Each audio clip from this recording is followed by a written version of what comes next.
Alors oui, bah Saint-Étienne. Bon, bah, Saint-Étienne, pourquoi Saint-Étienne? Bah, d'abord parce que je suis né à Saint-Étienne, tout simplement. C'est une ville que j'adore.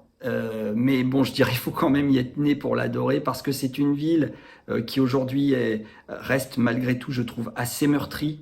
Et surtout, elle est d'autant plus meurtrie que c'est une ville qui a eu une apogée extraordinaire au 19e siècle, milieu, fin 19e siècle. C'est une ville, elle est même symptomatique, elle est archétypale de mon histoire, parce que c'est une ville avec des valeurs industrieuses, laborieuses, et qui avait des petits plaisirs et qui jouissait de ces petits plaisirs sans aller à l'excès. Et puis malheureusement, c'était une ville du fer, fer F-A-I-R-E. On fabriquait, on travaillait, et puis c'était les cycles, c'était la passementerie, c'était la mine, c'était les armes. Et puis, on est passé de l'industrie au tertiaire, on est passé du fer au concept. Et là, Saint-Étienne a été frappé de plein fouet par ce changement. Vous y ajoutez la crise et le chômage, ça a été dramatique pour cette ville, dramatique.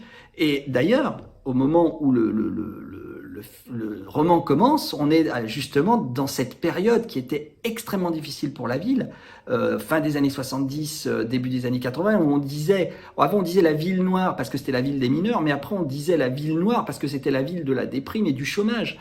Et Saint-Étienne est là un peu comme une toile de fond qui ajoute à cette atmosphère un petit peu déliquescente et nihiliste. Alors bien sûr, aujourd'hui, Saint-Étienne tente de se réinventer, notamment avec la Cité du Design, ou alors elle a aussi son musée de la mine, elle a une vraie, ou le musée d'art et d'industrie, qui a une vraie volonté patrimoniale et du souvenir, ou encore le musée d'art moderne.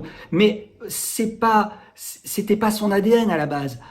Saint-Étienne, c'était d'abord une ville industrielle et qui était de tout premier plan au 19e siècle et au début du 20e siècle. Voilà. Donc, pour moi, cette ville, c'est un peu le symbole de ce livre. C'est un personnage à part entière parce que on a une sorte d'atmosphère de ce qu'était de ce qu'était l'époque à travers Saint-Étienne.